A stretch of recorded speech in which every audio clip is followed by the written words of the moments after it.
Abhimanyu yang pemberani, putra Arjuna dan murid Sri Krishna, dikepung dan dibunuh oleh prajurit Kurawa.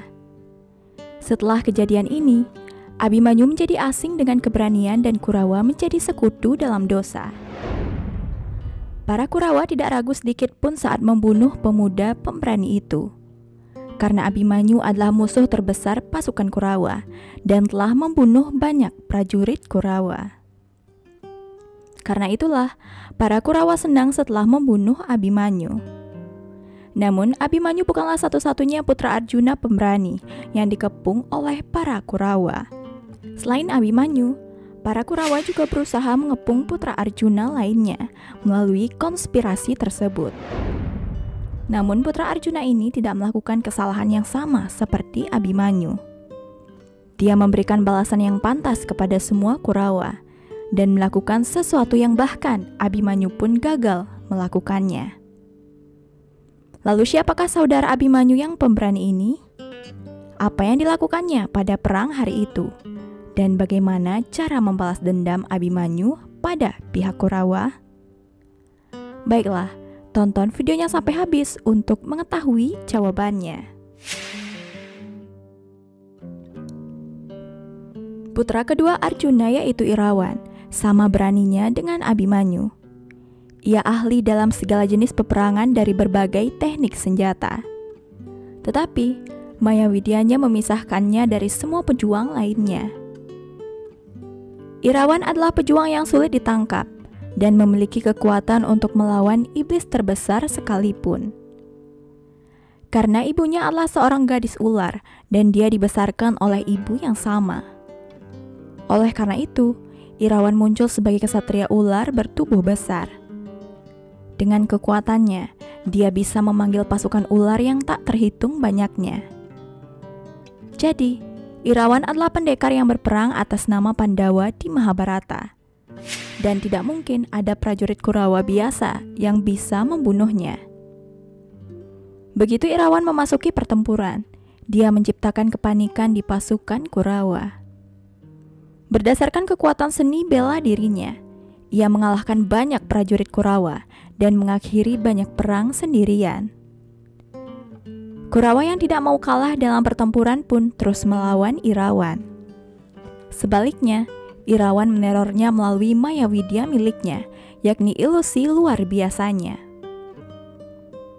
Dengan cara ini, tidak ada yang bisa menandingi maya widya dari Irawan dan pasukan ularnya yang sangat besar. Oleh karena itu, Kurawa berencana mengepungnya dan membunuhnya.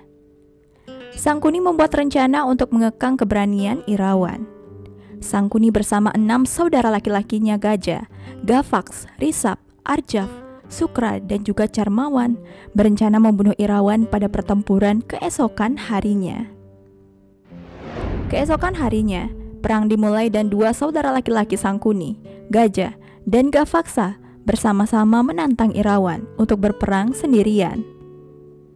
Irawan dengan tertawa menerima tantangannya, dan setelah beberapa waktu terjadi pertempuran sengit di antara mereka. Kemudian Risab dan Arjav menyerang Irawan dari belakang, dan Irawan terluka dan terjatuh ke tanah. Namun Irawan yang terluka tidak menyerah dan terus melawan mereka berempat dengan bantuan pedangnya. Kemudian Sukra dan Carmawan menyerang Irawan dengan tombak mereka. Irawan terluka parah dan jatuh ke tanah. Dia dikelilingi oleh 6 saudara laki-laki Sangkuni. Dan kemudian, apa yang terjadi dengan Irawan? Irawan menipu mereka dengan bantuan sihirnya dan bertarung dengan sangat gagah berani serta membunuh semua saudara Sangkuni. Melihat hal tersebut, bukan hanya Sangkuni saja, namun seluruh pendekar Kurawa pun tercengang. Seorang kesatria bernama Irawan terlintas di benaknya. Setelah perang ini, tidak ada prajurit Kurawa yang mau bersaing dengan Irawan. Dia bahkan pernah mengalahkan Irawan dalam sebuah pertempuran, namun dia tidak punya cara untuk menghancurkan sistem sihir Irawan. Namun di antara semua Kurawa, Burisrawa adalah satu-satunya pejuang yang tidak takut pada ilusi apapun, dan dia memutuskan untuk melawan Irawan sendirian. Namun kemudian, 4 putra Burisrava tiba di sana dan meminta izin berperang melawan Irawan. Dia berkata bahwa dia tidak akan melakukan kesalahan yang sama seperti yang dilakukan saudara laki-laki Sangkuni, dan tidak akan memberikan kesempatan kepada Irawan untuk menggunakan maya widyanya. Burisrava sangat senang dengan pernyataan putra-putranya ini, dan dia memberikan izin kepada keempat putranya untuk berperang melawan Irawan. Segera setelah perang keesokan harinya dimulai, keempat putra Burisrava menyerang Irawan. Namun kali ini Irawan sudah siap. Dia telah belajar banyak dari kesalahan masa lalunya, dan dia membunuh keempat putra Burisrava dengan sangat mudah.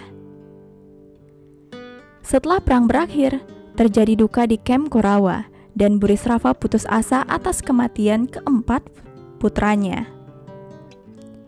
Kesedihan Burisrava tidak dapat dilihat oleh Duryudana, dan dia mempersiapkan saudara iparnya Sudaksin untuk perang keesokan harinya. Atas perintah Duryudana, Sudaksin seorang diri bertarung dengan Irawan, dan pada akhirnya dia pun dibunuh oleh Irawan. Setelah itu, dalam kemarahan, Duryudana membunuh iblis itu dan mengirim Alambus untuk melawan Irawan. Alambus adalah iblis yang sangat sulit ditangkap. Pertempuran sengit terjadi di medan pertempuran antara Alambus dan juga Irawan. Melihat Irawan dikalahkan dalam pertempuran tersebut, pasukan ularnya pun datang untuk melindunginya. Namun mereka tidak dapat menyelamatkan Irawan dari ilusi Alambus. Dan pada hari ke-8 perang tersebut, Irawan pun terbunuh. Menurut beberapa cerita terkenal, Irawan ingin mengorbankan dirinya kepada Dewi Chamunda demi kemenangan Pandawa. Beberapa kasim khusus yang memiliki rasa hormat dalam agama Hindu menganggap Irawan sebagai dewa. Dia menikahi idola Irawan dan kemudian menyatakan dirinya sebagai janda. Baiklah teman, terima kasih telah menonton video ini sampai habis. Jangan lupa subscribe, like, dan ingat nyalakan notifikasi loncengnya agar kalian tidak ketinggalan setiap video terbaru dari channel ini. Sekian dan terima kasih, sampai jumpa di video selanjutnya.